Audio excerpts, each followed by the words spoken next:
माननीय सभापति जी, जिसकी जात का पता नहीं वो गन्ना की बात करता है। स्पीकर सर, जो भी इस देश में दलितों की, आदिवासियों की, पिछड़ों की बात उठाता है, जो भी उनके लिए लड़ता है, उसको गाली खाना ही पड़ता है। और मैं ये सब गालियां खुशी से खाऊंगा, क्योंकि महाभारत की बात हुई तो महाभारत में अर्जुन को सिर्फ मच्छी की आंख दिख रही थी, उसी प्रकार मुझे सिर्फ मच्छी की आंख दिख रही है। जाति जनगणना हम करा के दिखाएंगे, खत्म। आपको जितनी गाली देनी है आप दीजिए। मुझे लगता है, और नहीं तो गूगल दादा तो थे, इनसे पूछ लेते। आप क्या करते हो साहब, साथ में कुछ बताया करो। सर, इस उपन्यास के, माननीय सभापति जी, इस उपन्यास के मुताबिक जिस पार्टी के सर्वे सर्वा आप हैं, उस उपन्यास के वही कौरव पार्टी है। मैं अपनी तसल्ली के लिए कुछ पंक्तियों को यहां उद्धृत कर देता हूं। मैं कोट कर रहा हूं सर, पेज नंबर 245 से। The India of which Dhritarashtra assumed the leadership on 15th August 1947 had just been through a cathartic process of regeneration, another stage in this endless cycle. अब 15 अगस्त 1947 को प्रधानमंत्री के रूप में मोदी जी तो नहीं थे, और ये कह रहे हैं कि जिन्होंने 15 अगस्त 1947 को उस समय वो सत्ता ली थी, वो धृतराष्ट्र थे। तो धृतराष्ट्र किसको कहा गया? धृतराष्ट्र को किसको कहा गया? अब आपने मुझे बांध रखा है। कल स्पीकर ने कहा है, स्पीकर महोदय ने कहा कि उस समय के लोगों का नाम नहीं लेना। तो प्रथम प्रधानमंत्री जी को धृतराष्ट्र मैंने नहीं कहा, इनके अपने ही सांसद ने अपने ग्रेट इंडियन नॉवल में कहा है। शशि थरूर जी कहाँ हैं? कहीं छिप तो नहीं गए? आज शो कॉज हो सकता है। फिर इसमें तो आगे इमरजेंसी की चर्चा भी है, और जिसे इंदिरा गांधी जी ने थोपा था, और इमरजेंसी के लिए उपयोग किया है। सौगत दादा, you are not Shashi Tharoor, please. ये देश इनकी यातनाओं का सर भुगत भोगी रहा इमरजेंसी के समय, और वो काला खंड, वो काला अध्याय वो देश कभी भूल नहीं पाएगा, जिसने देश के लोगों को कठिन शब्द इमरजेंसी के बारे में भी बताया सर। तो हम चर्चा कर रहे थे द ग्रेट इंडियन नॉवल के अध्याय 7th बुक की, जिसमें प्रिय दुर्योधनी और उनके प्रिय पात्र शकुनी शंकर डे देश में आपातकाल लगाने की योजना बना रहे थे। सर, मैं पढ़ता हूं कि शकुनी ने क्या कहा, I quote, what you could do now is to declare an internal siege, a grave threat to the stability and security of the nation from internal disruption। जिस बुक को आप कोट कर रहे हैं, उस बुक को आप सबमिट कर दीजिए। मैं कर दूंगा साहब, एक कॉपी आपको भी भिजवा दूंगा साहब, एक टेबल पे भी रख दूंगा। So what you could do now is to declare an internal cease, a grave threat to the stability and security of the nation from internal disruption. No one has ever defined the permissible procedures under an internal cease, which leaves it to more or less up to us to define them, Shakuni added. And the next, sir, from page 366, I quote, not to mention censorship of the press. Press hai? Not to mention censorship of the press, which is nowhere explicitly ruled out in the Constitution. Suspension of certain fundamental rights, free speech, assembly, and that sort of things, and measures to put up the judiciary in their place, said Shakuni. Sir, ये किसी और ने नहीं, और मैं कहना चाहता हूं सर, माननीय अनुराग जी, एक किताब गौरव जी को भी भिजवा दीजिएगा। मैं कॉपी गौरव जी को भिजवा दूंगा सर। सर, इसमें जिनकी मैं बात कर रहा हूं वो हमारे उस समय की प्रधानमंत्री थी, जिन्होंने इमरजेंसी लगाई थी। एक नेता की स्वर्गीय दादी जी भी हैं, और मैं उनके नाम के आगे प्रियदर्शिनी भी लिखा जाता था, और उन्होंने इमरजेंसी लगाई थी। लेकिन माननीय सभापति जी, मैं कहना चाहता हूं, दुशासन और दुर्योधन दोनों बहुत ही दुष्ट और बदमाश हो सकते थे, लेकिन उन्होंने भी कभी इमरजेंसी नहीं लगाई थी। दुशासन और दुर्योधन दुष्ट भी हो सकते हैं, दुश्मन भी हो सकते हैं, बदमाश भी हो सकते हैं, लेकिन उन्होंने भी इमरजेंसी नहीं लगाई थी। सर, पूरे उपन्यास में 74 बार कौरव और कौरव पार्टी की चर्चा हुई, हर एक में कांग्रेस का चरित्र झलकता है। राहुल जी सदन में हजारों साल पूर्व हुए महाभारत की कहानी सुना रहे थे, मगर उनकी अपनी पार्टी के पढ़े लिखे एक विद्वान पूर्व मंत्री और सांसद आज के महाभारत की कहानी लिखते हुए बताते हैं कि कौन कौरव था, कौन शकुनी था, कौन धृतराष्ट्र था, कौन दुशासन था, कौन दुर्योधन था, कौन कर्ण था। जरूर पढ़िएगा, सबके किरदार उसी में मिलने वाले हैं। उस अभिमन्यु को जिसने सारे चक्रों को तोड़ने का काम किया। मैं इतना ही कहूंगा, चक्रव्यूह का प्रसंग छेड़कर आपने अच्छा किया। इस देश ने बहुत सारे चक्रव्यूह देखे, कांग्रेस का चक्रव्यूह। सर, इसके 7 किरदार मैं बताता हूं सर। पहला कांग्रेस, दूसरा पंडित नेहरू, सर नाम लेने के लिए मना किया, मैं दूसरी तरह से बोलता हूं। पहला कांग्रेस, दूसरे पहले प्रधानमंत्री एनजी, फिर तीसरा किरदार आईजी पूर्व प्रधानमंत्री, चौथा RG1 उस समय के प्रधानमंत्री, पांचवा SG, छठवां RG2 और सातवां आप सब जानते ही हैं। आप समझदार हैं, समझ गए होंगे।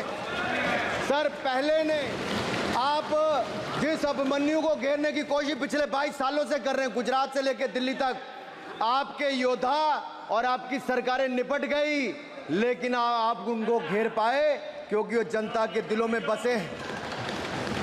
आज यहाँ 293 अभिमन्यु बैठे हैं, भले ही आपके पास कर्ण जैसे धुरंधर हो, शकुनी जैसे कुटिल रणनीतिकार हो, धर्म हमारे साथ है, धर्म हमारे साथ है। भले ही आपके पास नारायणी सेना हो, लेकिन स्वयं भगवान कृष्ण हमारे साथ है, स्वयं भगवान कृष्ण हमारे साथ है। आप देखिए, ये कल से हलवा बांटने की बात कर रहे थे। अध्यक्ष महोदय, झूठ के पैर नहीं होते, ये झूठ अक्सर कांग्रेसियों के कंधे पर सवार होकर सैर करते हैं, जैसे मदारी के कंधे। सर, इसको देखिए, माननीय सभापति जी, झूठ सब के बजाय आप असत्य कहें। झूठ असंसदीय है, उसको हम कार्रवाई का हिस्सा नहीं मानेंगे। असत्य कहें। माननीय सभापति जी, I have already given ruling, mister Venugopal ji, I have given ruling, please. माननीय सभापति, असत्य के पैर नहीं होते, असत्य के पैर नहीं होते, और ये असत्य अक्सर कांग्रेसियों के कंधे पर सवार होकर सैर करता है। जैसे मदारी के कंधे पर बंदर होता है, वैसे ही राहुल जी के कंधे पर झूठ का बंडल होता है। जैसे मदारी के कंधे पर बंदर होता है, वैसे ही राहुल जी के कंधे पर झूठ का बंडल होता है, जिसे वो रोज यहाँ परोसते हैं। ये बजट पर, सदन पर।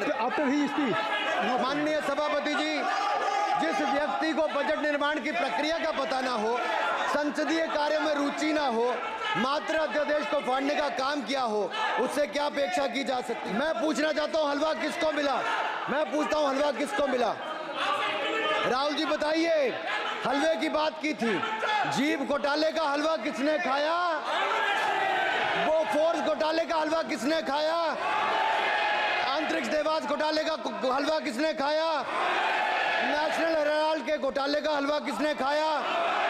सबमरीन घोटाले का हलवा किसने खाया? अगस्ता वेस्टलैंड घोटाले का हलवा किसने खाया? 2G स्कैम हलवा किसने खाया? कॉमनवेल्थ स्कीम का हलवा किसने खाया? कोयला घोटाले का हलवा किसने खाया?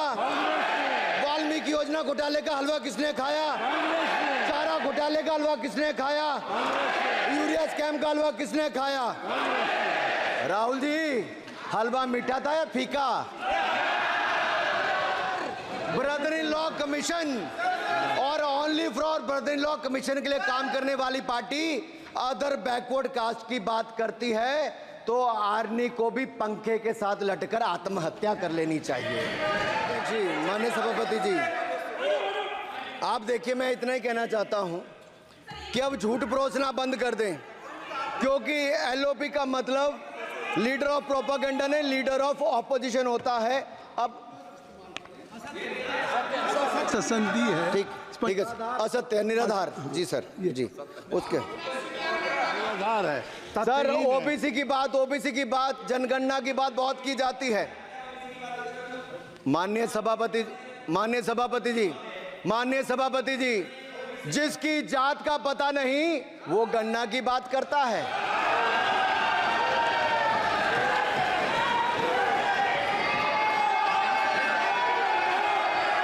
जिसकी जात का पता नहीं वो गणना की बात करता है।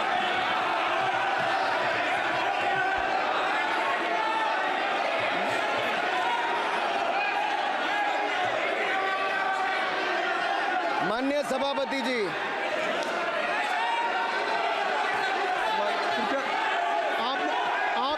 आपने जो आप बैठ जाएं। माननीय अखिलेश जी, आपने जो बात उठाई है मैं उसको दिखवा लूँगा। मैं आपकी बात को ले रहा हूँ। उन्होंने जो बात कही है, आप जो विरोध कर रहे हैं, मैं उसको दिखवा लूँगा। आपने जो बात कही उसको मैं दिखवा लूँगा। अनुराग जी, माननीय सभापति जी, कृपया आप लोग बैठ जाएं। आप बैठ जाएं। अच्छा, आप बैठ जाएं। आप बैठ जाएं। आप बैठ जाएं।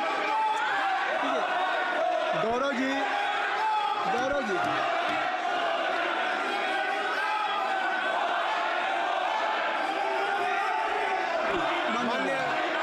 माननीय चाहता हूँ इसी सदन में एक पूर्व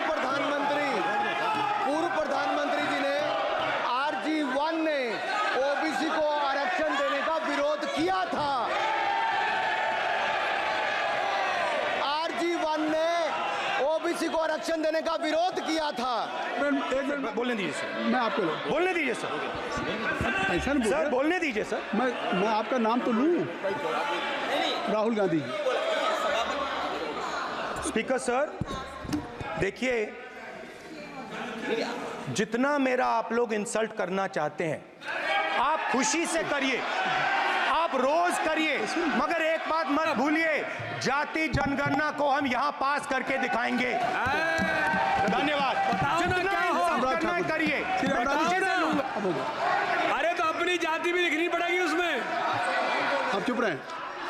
श्री अनुराग ठाकुर जी, सर, मुझे लगता था कि इनको भाषण देने से पहले पर्ची आती होगी, लेकिन हर बार इंटरवेंशन के लिए पर्ची आती है अपने बलबूते पर।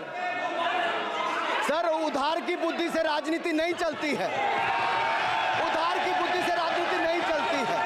यहाँ पर्ची लेने से काम नहीं चलता है। आप बोल के हटते हो, फिर पर्ची आती, फिर बोलते हो, ऐसे कैसे चलता है? माननीय अध्यक्ष जी, माननीय सभापति जी, एक minute. I am not yielding sir, I am not yielding sir. बिठा के आपको बिठाया, बोला है। अब मैं नहीं करूँगा। मैंने आपको अनुराग ठाकुर जी को बिठा के आपको मैंने समय दिया, तो अब अनुराग ठाकुर जी बोलेंगे। सर, मैं इतना ही कहूँगा, उधार की बुद्धि से राजनीति नहीं चलती है। बोलने का मन क्या था? स्पीकर सर, सर माइक नहीं सर, माइक यहाँ से नहीं जाती। स्पीकर सर, मैं नाम जो ले भी लूँगा, माइक आ जाएगा। स्पीकर सर, जो भी इस देश में दलितों की, आदिवासियों की, पिछड़ों की बात उठाता है, जो भी उनके लिए लड़ता है, उसको गाली खाना ही पड़ता है। और मैं ये सब गालियां खुशी से खाऊंगा, क्योंकि महाभारत की बात हुई तो महाभारत में अर्जुन को सिर्फ मच्छी की आंख दिख रही थी, उसी प्रकार मुझे सिर्फ मच्छी की आंख दिख रही है। जाति जनगणना हम करा के दिखाएंगे। खत्म। आपको जितनी गाली देनी है आप दीजिए, हम खुशी से लेंगे। मिस्टर धन्यवाद। गौरव, धन्यवाद।